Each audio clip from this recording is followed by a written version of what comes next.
Good Bird Stories. குளிரில் 7 அக்கா தங்கைகள். கடிகாரத்துல ராத்திரி 12 மணி காட்டிக்கிட்டு இருந்துச்சு. ஊர்ல குளிர் இருக்க இருக்க அதிகமாயிக்கிட்டு இருந்துச்சு. துணியோட குடிசையில சின்னதா ஒரு வெளிச்சம் தெரிஞ்சது. துணியோட 7 பொண்ணுங்களும் பாவம் குளிர்ல நடுங்கிக்கிட்டு ஒரு ஓரமா படுத்து தூங்கிக்கிட்டு இருந்தாங்க. துணி ஒரு பழைய போர்வைய பசங்க மேல போத்திட்டு அந்த நடுங்குற குளிர்ல அவ வீட்டை விட்டு வெளியில வந்தா. அந்த குளிர்ல நடக்கிறது ரொம்பவும் கஷ்டமா இருந்துச்சு. ஆனா வேற வழி இல்லாததுனால நடந்து ஒரு இடத்துல கொஞ்ச நேரம் ஓய்வெடுத்தா. நாளைக்கு காலையில என் குழந்தைங்களுக்கு நான் சாப்பாடு கொடுக்கலனா நான் உயிரோட இருக்கிறது ஒண்ணுதான், இல்லாததும் ஒண்ணுதான். என் பிள்ளைங்களுக்கு முன்னாடி இந்த குளிர் ஒரு பெரிய விஷயமே இல்ல. கடவுளே, எனக்கு சக்தியை கொடு. என் பிள்ளைங்களோட வயிற்று நெருப்ப நான் ஏதாவது செஞ்சே ஆகணும். அப்படி கடவுள்கிட்ட வேண்டிக்கிட்டு துணி ஊருக்குள்ள நடந்து போனா. அப்படி போய்கிட்டு இருக்கும்போது கொஞ்ச தூரத்துல ஒரு பணக்கார வீட்டுல நாய்களுக்காக வெளியில தட்டுல சாப்பாடு வச்சிருந்தாங்க. அந்த சாப்பாடு இப்போ ஐஸ் கட்டி மாதிரி மாறி இருந்துச்சு. துணி அந்த சாப்பாட பார்த்து, கடவுளே, நாய்க்காக யாரோ சாப்பாடு வச்சிருக்காங்க. அந்த சாப்பாடு என் குழந்தைங்களுக்காக நான் எடுத்துட்டு போறேன். என் நிலைமை எவ்வளவு மோசமா இருக்கு அப்படின்னு சொல்லி அந்த சாப்பாடு அவகிட்ட இருக்கிற பையில எடுத்து போட்டுக்கிட்டு அவ வேகமா வீட்டுக்கு ஓடினா. துணி உள்ள வந்ததும் புஜ்ஜி கண்ணு திறந்து பார்த்தா. துணி அந்த சாப்பாடை கொண்டு வந்து சுடு தண்ணியில போட்டு நல்லா சுட சுட வடிச்சு பசங்களுக்காக கொடுத்தா. 6 குழந்தைங்களும் அந்த சாப்பாட சாப்பிட்டு சந்தோஷமா போய் படுத்து தூங்குனாங்க. ஆனா புஜ்ஜி மட்டும் அவளுக்கு கொடுத்த சாப்பாட சாப்பிடல. அம்மா, இந்த சாப்பாட நீயும் சாப்பிட்டாதான் நானும் சாப்பிடுவேன். இந்த சாப்பாட நீ எங்க இருந்து எடுத்துட்டு வந்தேன்னு எனக்கு தெரியும்.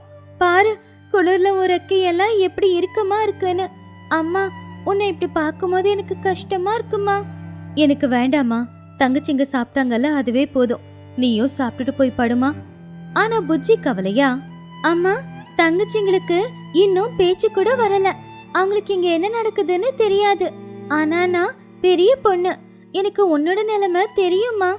நீ சாப்பிடலனா நாளைக்கு உன்னால எப்படிமா வேலைக்கு போய் கஷ்டப்பட்டு உழைக்க முடியும்?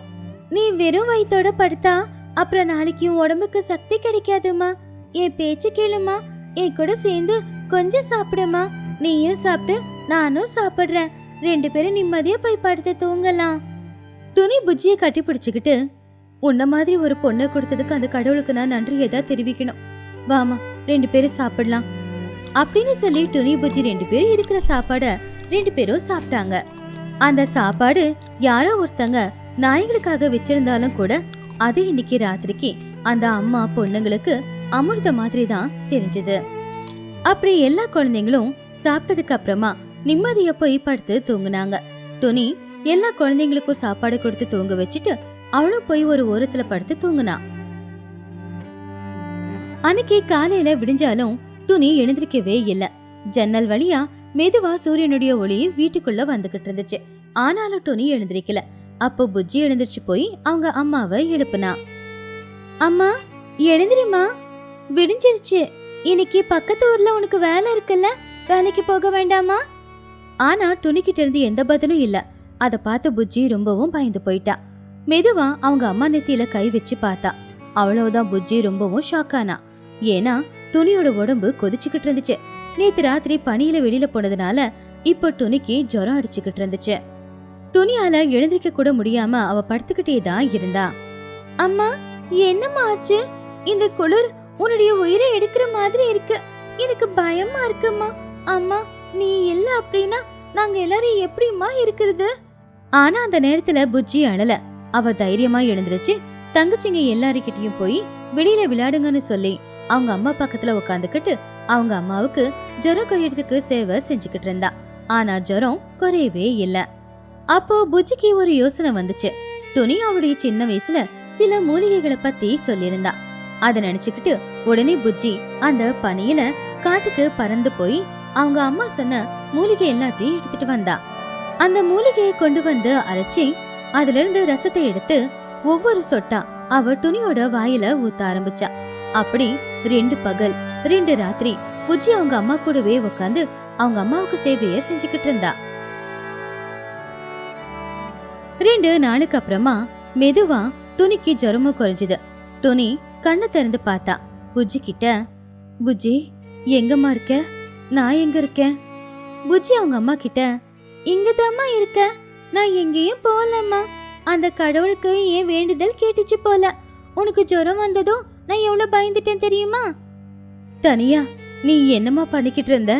பச்சளை மருந்து வாசம் வருதே, நீ காட்டுக்கு போனியா? அப்போ புஜ்ஜி அழுதுகிட்டே, போகாம என்னம்மா பண்ண சொல்ற? இங்க 7 பேருடைய பசியை தீக்கிறதுக்காக அந்த குளிர்ல போய் நாய்க்கு வச்சிருந்த சாப்பாடை கொண்டு வந்து கொடுத்தியே. அப்படி இருக்கும்போது உனக்கு உடம்பு சரியில்லைனா உன்னை குணமாக்குறதுக்காக நான் காட்டுக்கு போய் இந்த மருந்து கூடவா எடுத்துட்டு வர மாட்டேன். அம்மா, இன்னொரு தடவை இந்த மாதிரி நடுராத்திரியில குளிர்ல வெளியில போகாத. உன்னோட உயிருக்கு ஏதாவது ஆச்சுன்னா அதுக்கப்புறம் இந்த சின்ன வீட்டுல எங்க 7 பேரோட உயிர் போயிடும்லம்மா. துணி அழுதுகிட்டே, மன்னிச்சிடுமா, நான் இல்லாம போயிட்டேன்னா உங்க நிலைமை என்ன ஆகும்னு நான் யோசிச்சு கூட பார்க்கல. என்ன மன்னிச்சிடு. நீ எனக்கு பொண்ணு இல்லம்மா, எனக்கு அம்மா. இங்க இருக்கிறவனுடைய 7 தங்கச்சிங்களுக்கும் நீதாமா அம்மா. அப்படி 2 நாளுக்கு அப்புறமா 3வது நாள் துணி வீட்டுக்கு வெளியில வந்தா. அப்ப ஊர்ல இருக்கிற எல்லாருமே நெருப்பு மூட்டி குளிர் காஞ்சிக்கிட்டு இருந்தாங்க. சிச்சு காக்காவும் அதோட மொட்டை மாடியில நெருப்பு மூட்டி குளிர் காஞ்சிக்கிட்டு ஊருக்காரங்களை ஏதாவது கிண்டல் பண்ணலாமான்னு யோசிச்சுக்கிட்டு இருந்தா. அப்பதான் குளிர் காயத்துக்கு நெருப்பு மூட்டை ஏதாவது விறகு கிடைக்குதான்னு பார்த்துக்கிட்டு துணி மெதுவா நடந்து வந்தா. ஓஹோ, துணி மகாராணி, எந்த வீட்டுல என்னத்தை திருட இப்ப நீ போய்கிட்டு இருக்க? நேத்து ராத்திரி நீ யார் வீட்டு வாசலுக்கோ போனதை நான் பார்த்தனே. உன் பொண்ணுங்களை வளர்க்க முடியாம எந்த அளவுக்கு கீழே இறங்கி போயிட்டியா? சிச்சு, நாக்கு இழுத்து வச்சு வெட்டிடுவேன். நான் ஒன்னும் திருடல, என் பொண்ணுங்களுக்காக கஷ்டப்படுறேன். மஹி, சோட்டு, இந்த துணி பார்க்கதான் அப்பாவி மாதிரி இருக்கா. இவ ராஜாவோட குடோன்ல இருந்து அரிசியை திருடி அவ வீட்டுல வச்சிருக்கான்னு எனக்கு செய்தி வந்துச்சு. வாங்க, அவளை பிடிச்சிடலாம். அப்படி துணியை பிடிக்கிறதுக்காக சிச்சு ஊர்ல இருக்கிற எல்லா பறவைகளையும் கூட்டிக்கிட்டு போனா. அப்போ துணியோட கையில ஒரு பழைய மூட்டை இருந்துச்சு. சிச்சு அதை பார்த்து, பாத்தீங்களா, அவ கையில இருக்கிற இந்த பையில திருடின அரிசி தான் வச்சிருக்கா. மஹி, புடிங்க அவள. துணி, என்ன இது? உண்மையிலேயே நீ திருடுறியா? அந்த மூட்டையில என்ன இருக்கு? அப்போ துணி பொறுமையா, மஹி, சிச்சு சொல்றான்னு என்ன போய் சந்தேகப்பட்டுட்டீங்களே. என் குழந்தைங்களுக்காக இதுல பழைய துணி இருக்கு, அததான் நான் எடுத்துட்டு வந்திருக்கேன். வேணும்னா நீங்களே பாருங்க அப்படின்னு அந்த மூட்டைய பிரிச்சு காட்டினா. அதுல உண்மையிலேயே ரொம்பவும் கிழிஞ்சு போன பழைய துணிங்க தான் இருந்துச்சு. ஆனா உண்மையான ட்விஸ்ட் இங்கதான் வந்துச்சு. ஆனா மஹி, சிச்சு என்னதானே திருடி அப்படின்னு சொன்னா, ஆனா உண்மையான திருடி யாருன்னு நான் காட்டுறேன். நேத்து ராத்திரியில இருந்து சிச்சு இந்த பக்கமா தானே சுத்திக்கிட்டு இருக்கா. நான் என் பசங்களுக்காக நேத்து ராத்திரி சாப்பாடு தேடி போனப்போ சிச்சு குடோன்ல இருந்து அரிசி மூட்டையை கொண்டு வந்து இதோ இந்த பனி புழிஞ்சிருக்கே இந்த இடத்துக்கு பின்னாடி தான் வச்சா. ஆனா வச்ச இடம் தெரியாம இப்போ பழைய தூக்கி என் மேல போட்டுக்கிட்டு இருக்கா. சிச்சு அதை கேட்டு, இல்ல இல்ல, இது துணி சொல்ற கட்டுக்கதை. இங்க பாருங்க, சிச்சு நின்று இருக்கிற இடத்துல பள்ளத்தை தோணுங்க, அப்போ உண்மை தெரியும். மஹிகழுகு சொன்னதுனால எல்லாருமே அந்த இடத்துல தோண்டி பார்த்தப்போ ரேஷன் கடையில இருக்க வேண்டிய அரிசி மூட்டை எல்லாமே அங்கதான் இருந்துச்சு. அதுல கவர்மெண்ட் முத்திரையும் இருந்துச்சு. அத எல்லாரும் பார்த்தாங்க. ஓஹோ, அப்ப சிச்சு நீதான் திருடியா? ஆனா அந்த பழைய துணி மேல போட்டு எங்களை ஏமாத்தி அவளை துரத்தலான்னு நீ பாக்குறியா? சிச்சு, நீ வசமா மாட்டிக்கிட்ட. துணி மேல பழைய போட்டல. துணி நேத்து ராத்திரி எங்க போனா என்ன பண்ணான்னு எனக்கு தெரியும். அவ திருடல, குழந்தைங்களுக்காக நாய்க்கு வச்சிருந்த சாப்பாட்டை தான் கொண்டு போய் கொடுத்தா. அவ உன்ன மாதிரி கேவலமான பொண்ணு இல்ல. துணியோட நேர்மையை பார்த்து மஹிகழுகும் கிராமத்தை சேர்ந்தவங்களும் அவளுக்கும் அவளுடைய குழந்தைங்களுக்கும் தேவையான அளவுக்கு அரிசி, பருப்பு, எண்ணெய், மளிகை சாமான் எல்லாத்தையும் கொடுத்தாங்க. அடுத்த நாள் காலையில துணியோட வீட்டுல பெரிய பண்டிகை மாதிரி இருந்துச்சு. துணி அடுப்புல சூடான தவா வச்சா. அதுல சூடான தோசைய முறுமுறுன்னு சுட ஆரம்பிச்சா. சின்ன பன்னும் அந்த தோசையை சாப்பிடறதா அங்க வந்து உக்காந்துருந்தாங்க. ஏன்னா அந்த தோசையோட மனம் ஊர் முழுக்க பரவுச்சு.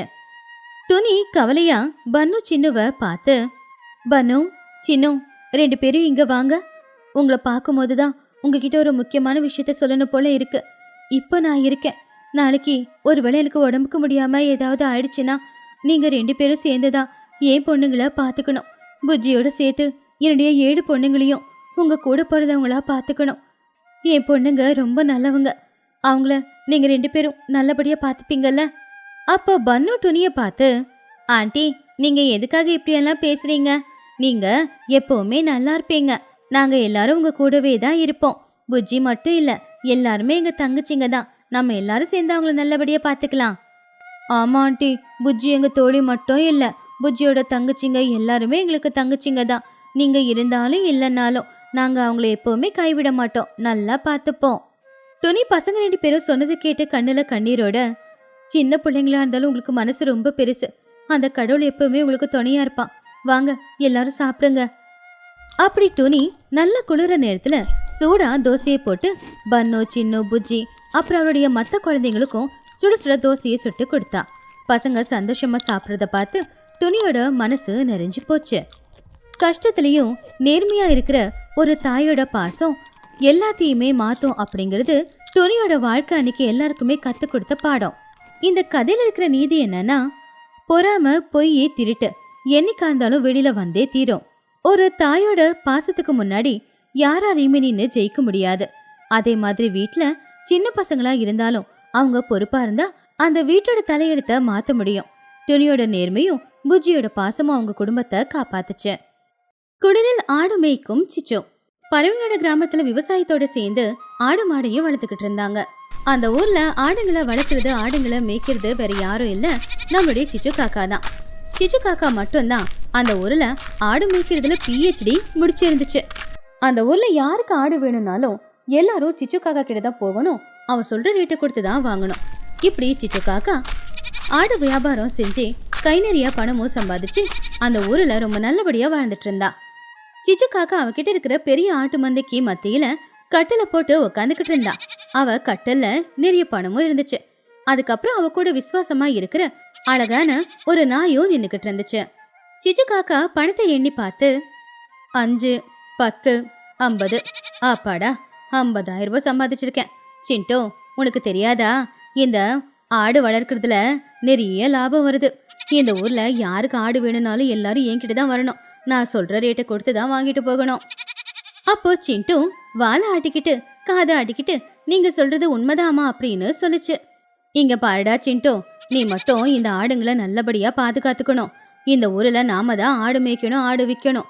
வேற யாராவது இந்த வியாபாரத்தை ஆரம்பிச்சாங்கன்னா அவங்க வழியில போனாங்கன்னா அவங்கள பிடிச்சி கடிச்சிரு. இந்த ஊர்ல நம்ம தாண்டா ராஜ்யம் நடத்தணும்.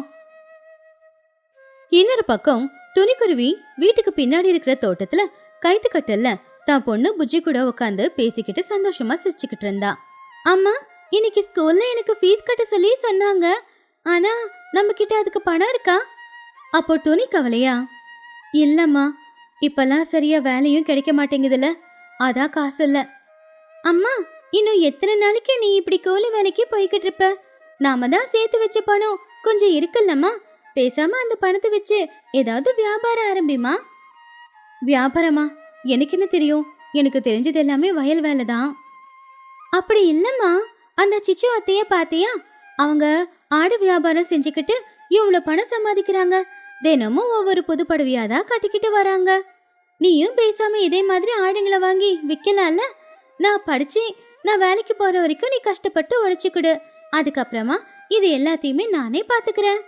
அதை கேட்டு துணிக்குருவி, உண்மைதான் புச்சி, இந்த ஆடு வளர்த்து விற்கிறது கொஞ்சம் ஈஸியான வேலை தான். ஏன்னா ஆடுங்களை மேய விட்டா போதும், புல்லு மேய்ஞ்சிடும். ஆனா எனக்கு இந்த ஆடுங்களை வளர்க்கறது எப்படி, விற்கிறது எப்படி, இதெல்லாம் எதுவும் தெரியாதே. அதுக்கு ஏமா கவலைப்படுற? சிச்சு அத்தை உனக்கு ஃப்ரெண்டு தானே, போய் கேட்டா என்ன ஏதுன்னு அவங்க சொல்ல போறாங்க. இப்பவே போய் கேளு. சரி சரி, நான் இப்பவே போய் கேட்டுட்டு வரேன். துணிக்குருவி நேரா சிச்சுவோட வீட்டுக்கு போனா. அப்பதான் சிச்சு ஆடுங்களை எல்லாத்தையுமே மந்தையில விட்டுட்டு வெளியில வந்தா. சிச்சு, சிச்சு, வேலையெல்லாம் முடிஞ்சுதா? முடிஞ்சது துணி. என்ன இந்த டைம்ல எங்க வந்திருக்க? ஒண்ணும் இல்ல சிச்சு, ஒரு ஐடியா கேட்கலான்னு வந்தேன். நானும் உன்ன மாதிரி ஒரு ஆடு வியாபாரம் ஆரம்பிக்கலான்னு இருக்கேன்.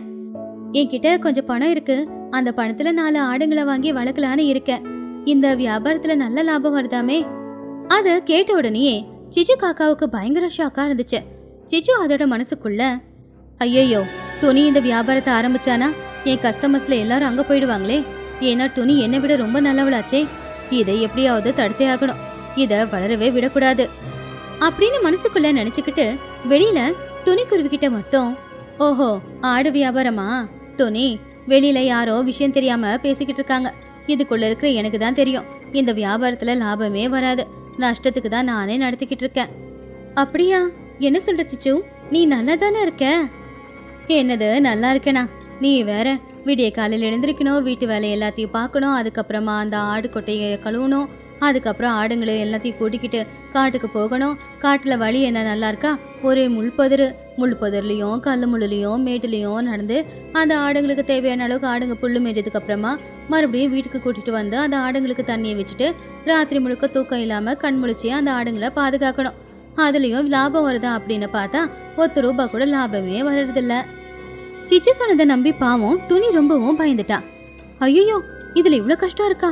அடக்கடவுளே, என்னால முடியாது. காட்டுக்கு, அதுவும் காட்டுல இருக்கிற புதர்ல எல்லாம் நடக்கிறது வேணா, நான் பேசாம கூலி வேலைக்கு போயிடுறேன். அதை கேட்டு சிச்சு காக்கா ரொம்பவும் சந்தோஷப்பட்டுச்சு. சரி துணி, உன் நல்லதுக்காக தான் சொல்றேன். சரி, வீட்டுக்கு போ.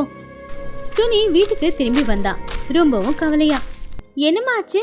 சிச்சு அத்தை கிட்ட கேட்டியா? அவங்க எப்படி பண்றதுன்னு சொன்னாங்களாமா? ஐயோ, இந்த வியாபாரம் நமக்கு வேண்டாம் புஜ்ஜி. சிச்சு சொன்னா அந்த ஆடு வளர்க்கறதுல அவளுக்கு லாபம்லாம் இல்லையாமா, கஷ்டம் மட்டும்தான் இருக்குமாமா. நாள் முழுக்க காட்டுல சுத்தணும், கால் வலிக்கும், உடம்பு முடியாம ஆகும். இதெல்லாம் வேணுமா நமக்கு? அப்போ புஜ்ஜி கொஞ்ச நேரம் யோசிச்சு பார்த்துட்டு, அம்மா, உன்கிட்ட ஒரு உண்மையை சொல்லணும். சிச்சு அத்தை நீ கஷ்டப்படக்கூடாது அப்படிங்கிறதுக்காக இதை சொல்லல. அவங்களுக்கு நீ இந்த வேலை செய்யறதுல விருப்பம் இல்லம்மா. ஏன்னா ஏற்கனவே அவங்க இந்த வியாபாரம் செய்யறாங்க. இப்போ நீயும் வந்துட்டா அவங்களுடைய கஸ்டமர்ஸ்ல பாதி பேர் உன்கிட்ட வந்துருவாங்கல்ல. அதுக்கு பயந்துதான் இந்த வேலை கஷ்டங்கிறாங்க. கஷ்டமான வேலைனா இத்தனை வருஷமா அவங்க ஏன் அதை செய்யறாங்க? லாபமே இல்லாம நஷ்டத்துக்கு எவ்வளவு நாள் எல்லாரும் செய்வாங்க? அப்படின்னா சிச்சு என்னை ஏமாத்தினான்னு சொல்ல வரியா? ஆமாமா, நீ பயப்படாத, கவலைப்படாத. உனக்கு காட்டுக்கு ஆடுங்களை கூட்டிட்டு போறது பயமா இருந்தா சொல்லு. எனக்கு லீவ் இருக்கும் போதெல்லாம் நான் ஆடுங்களை கூட்டிக்கிட்டு போறேன். எதுக்காகவும் பயப்படாம நாம வேலையை ஆரம்பிக்கலாம். சரி பூச்சி, உன்னோட தைரியம் தான் என்னோட தைரியமும். நாளைக்கு சந்தைக்கு போய் ஆடுங்களை வாங்கலாம். ஆனா இது சிச்சுவுக்கு தெரிய வேண்டாம். அன்னைக்கு ராத்திரி நேரம் சிச்சு அவளுடைய ஆட்டு மந்தைக்கு நடுவுல கட்டில் போட்டு உக்காந்துக்கிட்டு இருந்தா. அவ பக்கத்துல அவ பாசக்கார நாய் சிண்டு நின்னுக்கிட்டு இருந்துச்சு. சிச்சு காக்கா ஏதோ குழப்பத்துல இருந்துச்சு. அப்போ சிச்சு காக்கா அதோட மனசுக்குள்ள, ஐயோ, இந்த துணி என் வீட்டுக்கு பக்கத்துல இருந்துகிட்டு எனக்கு தோழியா இருந்துகிட்டு என்னோட வியாபாரத்தையும் அவளும் ஆரம்பிக்கலான்னு சொல்றானா? அவளுக்கு எவ்வளவு தைரியமா இருக்கும். இதுல என்கிட்டயே வந்து அதுக்கு ஹெல்ப் பண்ணுன்னு கேக்குறா. எப்படியோ அவளை ஏமாத்தி இந்த வியாபாரத்தை செய்ய வேண்டாம் அப்படின்னு கன்வின்ஸ் பண்ணிட்டேன் அப்படின்னு நினைச்சுக்கிட்டு நாயை பார்த்து, டே சிண்டு, இனிமே நாம கொஞ்சம் பாதுகாப்பா இருக்கணும்டா. எப்படியாவது கஷ்டப்பட்டு நம்ம இடத்த நாம இங்க தக்க வச்சுக்கணும். இல்ல எல்லாமே நம்ம கையை விட்டு போற நாளும் வந்தாலும் வரும். சிச்சு காக்கா ஆட்டு மந்தைக்கு நடுவுலயே போர்வை போத்திக்கிட்டு படுத்துட்டா. அங்க படுத்தாதான் அவளுக்கு நல்லா தூக்கமும் வரும். இப்படியே சில நாட்கள் போச்சு. குளிர்காலமும் வந்துச்சு. பனி அதிகமா இருந்துச்சு. ஆனாலும் எவ்வளவு பனி பொழிஞ்சாலும் பரவாயில்லன்னு சொல்லி சிச்சு அதையெல்லாம் பெருசா எடுத்துக்காம அவளுடைய ஆட்டு மந்தைய எப்பவும் போல காட்டுக்கு தான் கூட்டிக்கிட்டு போய்கிட்டு இருந்தா. அவளுக்கு குளிரை விட பணம் ரொம்ப முக்கியம் அப்படிங்கறதுனாலதான் இப்படி எல்லாம் பண்ணிக்கிட்டு இருந்தா. ஒரு நாள் சோட்டு கிளியோட வீட்டுல ஒரு ஃபங்க்ஷனுக்கு சொந்தக்காரங்க எல்லாரும் வந்திருந்தாங்க. அவங்களுக்கு நான்வெஜ் போடணும் அப்படின்னு சோட்டு நினைச்சா. டோனி, எனக்கு ஒரு ஆடு வேணும், வா சிச்சு கிட்ட போயிட்டு வாங்கிட்டு வரலாம். சோட்டு டோனி 2 பேரும் சிச்சு கிட்ட போனாங்க. சிச்சு, எங்க வீட்டுக்கு சொந்தக்காரங்க வந்திருக்காங்க, நல்ல ஆடு வேணும், என்ன விலை? அப்படியா, இதோ எந்த ஆடு வேணும்? இந்த ஆட்டை பாரு, இதுக்கு வெறும் 6000 தான் விலை. அதை கேட்டு சோட்டு ஆச்சரியமா, என்னது 6000? சிச்சு, 2 நாளைக்கு முன்னாடி இதே மாதிரி ஆடை 4000 வித்த, இப்போ விலையும் அதிகமா சொல்ற? அது அப்போ. இப்போ குளிர் அதிகமாயிடுச்சு. இந்த குளிர்ல கஷ்டப்பட்டு காட்டுக்கு கூட்டிட்டு போய் ஆடுங்களை மேய்ச்சி கூட்டிட்டு வரதில்ல. அப்படி இருக்கும்போது என் கஷ்டத்துக்கு இந்த விலையை நான் வைக்கணும் இல்லையா சோட்டோ? அதனை சிச்சு, காலம் மாறினா ஆடுங்களோட ரேட் எப்படி அதிகமாகும்? சரி, அந்த ஆட்டோட விலை என்ன? அதுவா, அது ஜாதி ஆடு இல்ல, ரேட்டு அதிகம். அதுக்கு 10,000. ஐயோ, நீ ரொம்ப கொள்ளையடிக்கிற சிச்சு. ஃப்ரெண்ட்ஸ்னு கூட பார்க்க மாட்டேங்கிற. இந்த ஊர்ல உன்னை தவிர ஆடு விக்கிறது வேற யாரும் இல்லைன்னு தான் நீ இப்படி அநியாயம் பண்ற. அப்ப சிச்சு திமுறா, ஆமா, இந்த ஊர்ல நான் மட்டும்தான் இருக்கேன். நான் சொல்ற விலைதான். வேணும்னா வாங்கிட்டு போங்க, இல்லனா புல்ல சாப்பிட்டு வாழ்ந்துக்கோங்க. என்ன பண்றது, வேற வழியிலேயே சொந்த பந்தெல்லாம் வந்துட்டாங்க அப்படின்னு சொல்லி விருப்பமே இல்லாம 6000 கொடுத்து சோட்டு ஒரு ஆட்டை வாங்கிக்கிட்டு போனா. இது ரொம்ப அநியாயம். உள்ளூர்காரங்களை இப்படி ஏமாத்த கூடாது சிச்சு. நாளைக்கு நான் வேற ஊருக்கு போய் ஆடுங்களை வாங்கிட்டு வந்து கம்மி விலைக்கு விக்கிறேன். அப்பதான் அவளுக்கு அறிவு வரும். அடுத்த நாள் காலையில துணி குருவி பக்கத்து ஊருக்கு போய் 2 ஆடுங்களை வாங்கிட்டு வந்து வீட்டுக்கு பின்னாடி கட்டி போட்டா. அந்த ஆடுங்களை அவ நல்லபடியாவே பாத்துக்கிட்டு இருந்தா. சில நாட்களுக்கு அப்புறமா அந்த 2 ஆடுங்கள்ல ஒரு ஆட்டுக்கு ஒரு குட்டியும் பிறந்துச்சு. அந்த குட்டி பார்க்க அழகா இருந்துச்சு. துணியோட சந்தோஷத்துக்கு அளவே இருக்கல. இப்ப என்கிட்ட 3 ஆடுங்க இருக்கு, இதுங்களை வளர்த்து வித்தா நிறைய பணம் வரும் அப்படின்னு சந்தோஷப்பட்டா. இந்த விஷயம் சிச்சு காக்காவுக்கு தெரியாது. ஒரு நாள் சிட்டியில இருந்து சிச்சு வீட்டுக்கு வரும்போது துணியோட வீட்டுக்கிட்ட இருந்து மேஹ மேஹ அப்படின்னு சத்தம் கேட்டுச்சு. என்ன இது, துணியோட வீட்டுல ஆடு இருக்கா? இவ எப்ப வாங்கினா அப்படின்னு சிச்சு ஒளிஞ்சிருந்து பாத்துக்கிட்டு இருந்தா.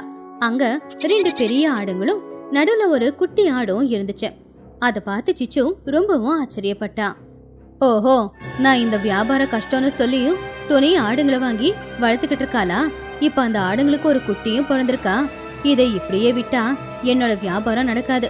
துணியோட வியாபாரம் நடக்க கூடாதுன்னா முதல்ல அந்த ஆட்டுக்குட்டியை இங்கிருந்து எஸ்கேப் பண்ணணும். அன்னைக்கு ராத்திரி நேரம் சரியா 1 மணிக்கு துணிக்குருவி நல்ல தூக்கத்துல இருக்கும்போது சிச்சு அவளுடைய ஆட்டு மந்தை கிட்ட வந்தா. அந்த ஆட்டுக்குட்டியை தூக்க முயற்சி பண்ணா. அப்ப 2 பெரிய ஆடுங்களும் தூங்கிக்கிட்டு இருந்துச்சு. சத்தமே போடாம அந்த ஆட்டுக்குட்டியை தூக்கிக்கிட்டு சத்தமே போடாம அவளுடைய மந்தைக்கு கூட்டிக்கிட்டு போனா. அவளுடைய மந்தையில அந்த ஆட்டுக்குட்டிய விட்டுட்டா.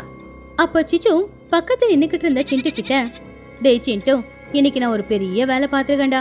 நாளைக்கு காலையில அந்த துணி லபோதிபோன்னு கத்த போறா, வேணும்னா பாரு. அடுத்த நாள் காலையில பன்னுக்கிளி துணியோட வீட்டுக்கிட்ட விளையாடிக்கிட்டு இருக்கும் போது அங்க ஆட்டுக்குட்டி இல்லைங்கிறத பார்த்து, துணியாண்டி துணியாண்டி, இங்க இருக்க வேண்டிய ஆட்டுக்குட்டிய காணோம், நீங்க எங்கேயாவது கட்டி போட்டிருக்கீங்களா? அதை கேட்டு துணியும் வெளியில வந்து, எனது குட்டிய காணுமா? தாயாடும் ரொம்ப சோகமா தான் இருந்துச்சு. ஐயோ, என்னது இது, என் ஆட்டுக்குட்டியை யார் தூக்கிக்கிட்டு போனாங்க? சோட்டு, துணி, பன்னு, புஜ்ஜி எல்லாருமா சேர்ந்து ஊர் முழுக்க ஆட்டுக்குட்டி கிடைக்குதா அப்படின்னு தேடி பார்த்தாங்க. ஆனா அவங்களுக்கு கிடைக்கல. சாயந்தர நேரம் துணி ஆட்டுக்குட்டி கிடைக்கல அப்படிங்கறதுனால அழுதுகிட்டே நின்னுக்கிட்டு இருந்தா. அந்த நேரத்துலதான் சிச்சு காக்கா காட்டுல இருந்து ஆட்டு மந்தைய ஓட்டிக்கிட்டு வீட்டுக்கு வந்துகிட்டு இருந்துச்சு. அந்த ஆட்டு மந்தையில நேத்து சிச்சு திருடிக்கிட்டு போன அந்த ஆட்டுக்குட்டியும் இருந்துச்சு. அப்பதான் அந்த ஆட்டுக்குட்டியோட தாயாடு அந்த கூட்டத்துல இருக்கிற தன்னுடைய குழந்தைய பார்த்து இதுதான் தான் குழந்தை அப்படின்னு அடையாளம் கண்டுபிடிச்சிட்டு சத்தமா மே அப்படின்னு கத்த ஆரம்பிச்சுது. அதுக்கப்புறம் கட்டி போட்டிருந்த கயிறை அவுத்துட்டு எல்லாரும் பாத்துக்கிட்டு இருக்கும் போது நேரா அந்த மந்தையில இருக்கிற தான் குட்டி கிட்ட ஓடி போச்சு. அந்த கூட்டத்துல இருக்கிற தான் குழந்தைகிட்ட போய் தான் குழந்தைய கட்டுப்பிடிச்சுக்கிட்டு நாக்குல தடவிக்கிட்டு ரொம்பவும் சந்தோஷமா இருந்துச்சு. அந்த காட்சியை பார்த்ததுமே எல்லாருக்கும் புரிஞ்சு போச்சு, அதுதான் அவங்களுடைய ஆட்டுக்குட்டி அப்படிங்கறது. துணி ரொம்ப கோவமா சிச்சு கிட்ட வந்து, சிச்சு, இது என்னோட ஆட்டுக்குட்டியாச்சே, உன்னோட கூட்டத்துல எப்படி வந்துச்சு? அப்ப சிச்சு கொஞ்சம் தடுமாறி, என்னது, உன்னோட ஆட்டுக்குட்டியா? இல்லையே, இது ஏன் ஆட்டுக்குட்டி, ஏன் ஆடுக்கு பிறந்ததுதான், உன் ஆடுதான் இதுக்கு பக்கத்துல வந்திருக்கு. பொய் சொல்லாத சிச்சு, உனக்கு கொஞ்சமாவது அறிவு இருக்கா? மனுஷங்க நமக்கு தெரியாம போகலாம், ஆனா பெத்ததுக்கு தான் குட்டி யாருன்னு தெரியாதா? அந்த ஆடு கயிறு அவுத்துக்கிட்டு அந்த குட்டி கிட்ட ஓடி வந்துச்சுன்னா அதுலயே தெரியல அந்த குட்டி அந்த ஆட்டோட குட்டின்னு. ஆமா, இந்த ஆட்டுக்குட்டி எங்க ஆட்டுக்குட்டி. சிச்சு அத்தை, நீங்க எங்க ஆட்டுக்குட்டியை திருடி இருக்கீங்க. என்னது, நான் திருடினா? என்கிட்ட 100 கணக்குல ஆடுங்க இருக்கு, அப்புறம் நான் எதுக்காக திருட போறேன்? அது வழி மாறி வந்து கலந்துட்டு இருக்கோம், என்ன திருடுங்கிறீங்களா அப்படின்னு சத்தமா கத்தி பொய்ய உண்மைன்னு மாத்த பார்த்தா. சண்டை பெருசாச்சு. அப்ப நம்ம ஸ்மார்ட்டான பன்னுக்கிளி அவங்கள பார்த்து, நிறுத்துங்க ஆண்டி, நீங்க தான் திருடல அப்படின்னு சொல்றீங்க இல்லையா? அப்படின்னா நீங்க திருடல அப்படிங்கறத நிரூபிக்கணும். நிரூபிச்சாதான் அதை நாங்க ஏத்துப்போம். எப்படிடா நிரூபிக்கிறது? நம்ம ஊருக்கு நடுவுல இருக்கிற கரண்ட் கம்பத்துல இப்பதானே பஞ்சாயத்துல இருந்து சிசிடிவி கேமராவை பிக்ஸ் பண்ணாங்க.